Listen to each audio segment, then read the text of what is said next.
संघर्ष ही जीवन है। जो मुस्कुरा रहा है उसे दर्द ने पाला होगा, जो चल रहा है उसके पाँव में छाला होगा। बिना संघर्ष के इंसान चमक नहीं सकता, जो जलेगा उसी दिए में उजाला होगा। संघर्ष क्यों बचे संघर्ष से, संघर्ष ही तो जीवन की आत्मा है। जितना कठिन संघर्ष होगा उतना ही शानदार जीत होगी। एक बार एक किसान भगवान से बहुत ही नाराज़ हो गया। किसान बहुत मेहनत से वो खेतों में अनाज उगाता, उसकी देखभाल करता, पर अक्सर उसकी फसल ख़राब हो जाती। कभी सूखी पड़ जाता, कभी बाढ़ आ जाती, कभी तेज़ धूप, कभी आंधी। कोई ना कोई कारण बन ही जाता कि उसकी फसल ख़राब हो जाती। एक दिन वह किसान गुस्से में आसमान की ओर देखकर भगवान से कहा, है ईश्वर, आपको लोग सर्वज्ञात मानते हैं कि आप सब जानते हैं। कहते हैं कि आपके इच्छा के बिना एक भी पत्ता नहीं हिलता, पर मुझे तो लगता है कि आप छोटी से छोटी बात भी नहीं जानते। आपको तो ये भी नहीं पता कि खेती बाड़ी कैसे करते हैं। अगर आप जानते होते तो हर समय जो बाढ़, आंधी और तूफान आते हैं वे कभी नहीं आते। आप नहीं जानते कि कितना नुकसान उठाना पड़ता है हम किसानों को। यदि आप मेरे हाथ में यह शक्ति दे दें कि जैसा मैं चाहूँ वैसा मैं मौसम कर दूँ, फिर आप देखना मैं अन्न के भंडार लगा दूँगा। भगवान इस किसान की तीखे वाकया सुनकर मुस्कुरा रहे थे और यह किसान के सामने प्रकट होकर बोले, मैं आज से तुझे यह शक्ति देता हूँ कि तुम अपनी खेती पर तुम्हारी जैसी इच्छा है तुम वैसा मौसम कर दोगे। मैं बिल्कुल भी देखभाल नहीं दूंगा, तुम्हारी इच्छा से सब कुछ होगा। किसान बहुत खुश हो गया। किसान ने गेहूं को फसल अपनी खेतों में बोई। जब उसे लगा कि खेतों में धूप चाहिए तो खेतों को धूप मिला। जब पानी बरसना चाहिए तभी पानी बरसा। आंधी तूफान बाढ़ कुछ भी उसने अपने खेतों पर आने नहीं दिया। किसान के खेत में इस वर्ष ऐसी फसल हुई जैसे कभी नहीं हुई थी।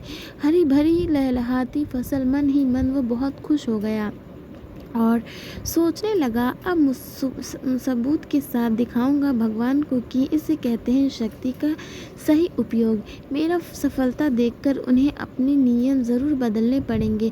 कुछ दिन गुजरे, फसल काटने के तैयार हो गया। किसान बहुत उत्सुकता के साथ को फसल काटने लगा, पर जैसे उसकी नज़र गेहूं की बालियों पर गया तो उसने अपना सिर पीट लिया और वह रोने चिल्लाने लगा। गेहूं की एक भी बाली के अंदर गेहूं का दाना नहीं था, सारी बालियां अंदर से खाली थी। किसान बहुत दुखी हो गया। उसने भगवान को रोते हुए फिर पुकारा, है प्रभु, तुमने ये मेरे साथ क्या किया? क्या तुमने मुझे कोई सज़ा दी? भगवान बोला, पुत्र, ये तो होना ही था। तुमने पौधों को संघर्ष करने का मौका ही कहाँ दिया? ना तो तुमने उन्हें आंधियों से जूझने दिया, ना तेज़ बारिश से सहने दिया और ना ही धूप में तपने दिया।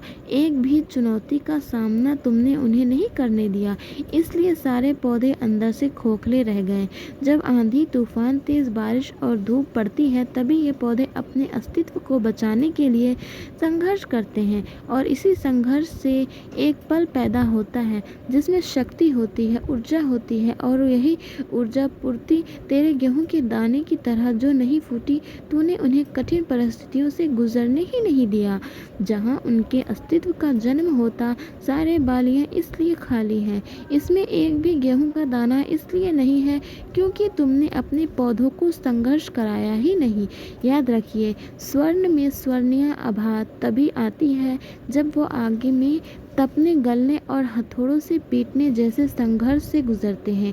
कोयले का टुकड़ा हीरा तभी बनता है जब वो उच्च दाब और उच्च ताप की मुश्किल परिस्थितियों से गुजरता है।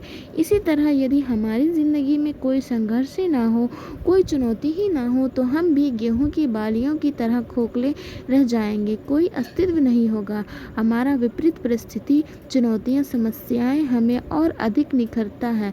यदि जीवन में कठिन परिस्थितियाँ और चुनौतियाँ आए तो घबराना मत, बल्कि सामना करना, विश्वास करना कि आप और अधिक निखर जाओगे और अधिक मजबूत बन जाओगे। किसी ने कितनी सही कहा है, जिंदगी जीना आसान नहीं होता, बिना संघर्ष कोई महान नहीं होता। जब तक ना पेड़ हथौड़ों की चोट, तब तक पत्थर भी भगवान नहीं होता।